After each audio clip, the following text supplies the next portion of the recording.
Assalamualaikum warahmatullahi wabarakatuh. Yang saya hormati pengurusi majlis dan pengarah penjara Pandaile, Tuan Hazami, dan tuan-tuan dan puan-puan kaki tangan atau warga Jabatan Penjara Malaysia. Semoga kita tidak terlewat kalau saya katakan saya ucapkan selamat hari raya yang kita rayanya sebulan sebenarnya. Tapi walau bagaimanapun kita ada tugas, setiap orang ada tugas, ada amanah yang diberi kepada kita. Jadi dalam amanah itu kita bertugas dengan jabatan, dan jabatan itu adalah organisasi. Ya. Jadi walau bagaimanapun kita melihat apa dia organisasi itu, dan saya sendiri ini lebih kurang sejarah saya, latar belakang saya, dan sekarang ini saya masih lagi menjadi ahli lembaga penilai MLBK, yang mungkin ada di antaranya tuan-tuan sebagai pegawai penjara boleh mengambil khusus ini untuk masa depan. Jadi dalam kita berorganisasi kita ada etika. Setiap orang ada etika. Jabatan penjara juga ada etika masing-masing, yaitu kerja yang baik menjamin kualiti dalam organisasi. Jadi tuan-tuan dan puan-puan, sebenarnya tuan-tuan memakai uniform jabatan penjara itu adalah salah satu daripada tanggungjawab kita kepada organisasi. Apabila orang tengok kita apa uniform yang kita pakai, bahawa orang akan kenal, oh itu adalah jabatan penjara, organisasi tempat kita bekerja.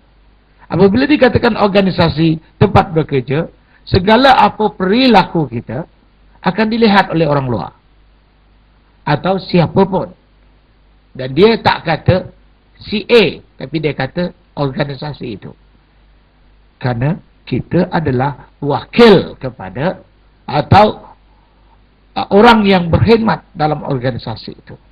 Sebab itu di sekolah pun diasuh. Kita melihat ya, banyak orang berkata kita ini ketinggalan ya, tapi sebenarnya tidak. Kalau kita melihat, orang barat sendiri melihat di antara 100 orang yang terbaik sebagai pemimpin adalah Muhammad sallallahu alaihi wasallam di tempat yang pertama. Dan George Bernays kata, seorang pujanggi mengatakan meletakkan Nabi Muhammad sallallahu alaihi wasallam sebagai pemimpin yang sangat tinggi nilainya bagi dia memusuhi Kristian lah. Ya, dan dia kata memusuhi Kristian dan orang yang berupaya mengamankan dunia sejagat. Ini kata orang barat. So kenapa kita malu dengan diri kita? Jadi di sini kita melihat pula apa yang dikatakan dalam falsafah seorang pujangga Cina, dikata kekuatan semangat bersatu dalam Tao. Maknanya dalam Tao dia memperkatakan kita kena bersatu untuk mencapai visi dan misi dalam organisasi itu atau dalam kekeluargaan itu, karena dalam organisasi itu dianggap sebagai keluarga. Jadi tuan-tuan dan puan-puan, kadang-kadang kita melihat ini, kita tidak sadar bahwa bagi saya pengurusan adalah alam sekeliling kita. Kita kena bergantung keadaan situasi di tempat kita melaksanakan tanggungjawab.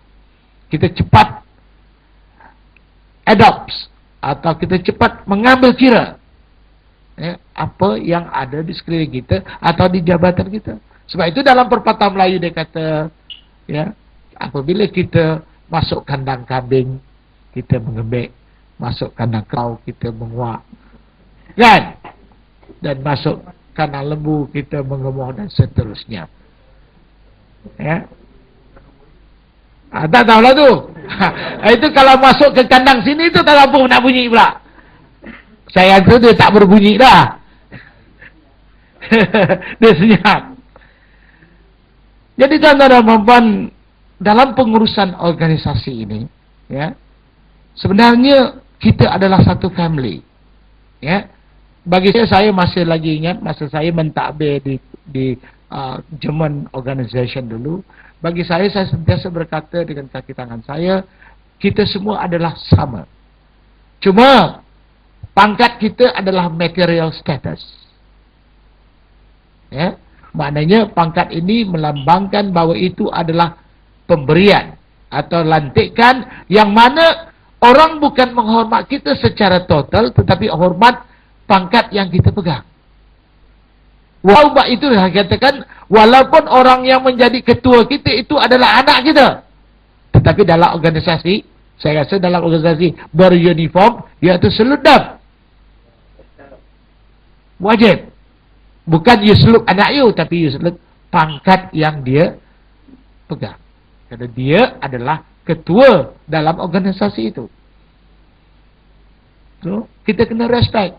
Atau ini selalu berlaku. Sama-sama masuk bekerja, tiba-tiba si A itu nasib dia baik, atau dia berusaha lebih. Bagi saya bukan nasib.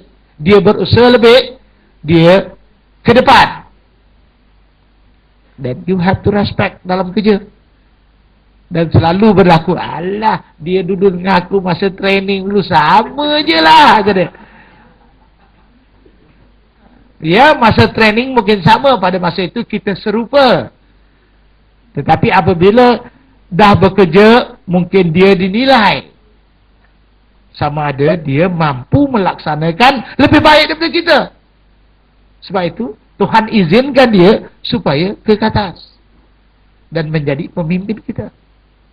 Ini bezanya. Kita kena faham itu. Sebab itu Allahyarham Tun Dr. Ismail kata, kita kena mengubah ya sikap seorang pemimpin dari segi seseorang itu apabila suatu komuniti bergerak maju. Bila komuniti bergerak maju, dia tidak berhadapan dengan masalah. Setiap apa kerja, kita kena ada menghadapi masalah. Kata orang dah makan nasi dah depan kita pun ada masalah nak makan. Setiap benda ada masalah. Kita yang mengatasinya. Sebab itu orang Malaysia ni ada 25 jam waktu makan. Saya kata bukan 24 jam, 25 jam. Kadang siang malam ada kedai makan. Tapi kalau di barat sana, kalau hari public holiday, banyak restoran bertutup. Orang Korea pukul 9, semua dah balik rumah. Tak ada makan berlepas pukul 9 lagi. Tapi kita di Malaysia, kita makan 25 jam satu hari. Dia tambah 1 jam. Di sini beza. Ya. Jadi tuan-tuan dan puan, kita kena faham apa dia organisasi itu. Organisasi itu adalah wujudnya struktur resmi. Mana kelompok manusia struktur resmi. Kerana organisasi telah bermula pada zaman batu lagi. Kita melihat bagaimana zaman batu. Ada satu ketua, tiba-tiba orang lain mengikut dia. Dan jadilah organisasi dalam gua itu. Masa orang zaman batu, duduk dalam gua. So, dikakur. Dan kita lihat, saya masih ingat lagi masa saya berkhidmat di Felda, keliling tu banyak orang asli dalam hutan. Jadi banyak orang asli. Jadi bila kita melihat orang asli ni budaya dia sangat bagus. Siapa dapat jadi tok batin, dia tak payah kerja lah. Anak buah dia pergi nyumpit ke pergi apa, ambil makanan, semua dia duduk kat rumah aja tunggu. Ini kerana dia respect kepada pemimpin mereka secara otomatis. Ya. Jadi kita kena belajar. Sebab itu saya kata organisasi ini adalah alam semula jadi. Ya. Wujudnya struktur resmi kelompok manusia bekerjasama untuk mencapai satuan. Sebab itu dalam jabatan penjara dia ada visi yang sama. Kita tengok kang. Misi apa dia? Visi apa dia? Jabatan penjara. Apa kita nak sebagai warga penjara? Semua orang kena bawa benda yang sama. Barulah dia dalam satu organisasi. Jadi tuan-tuan dan puan, kita melihat organisasi dalam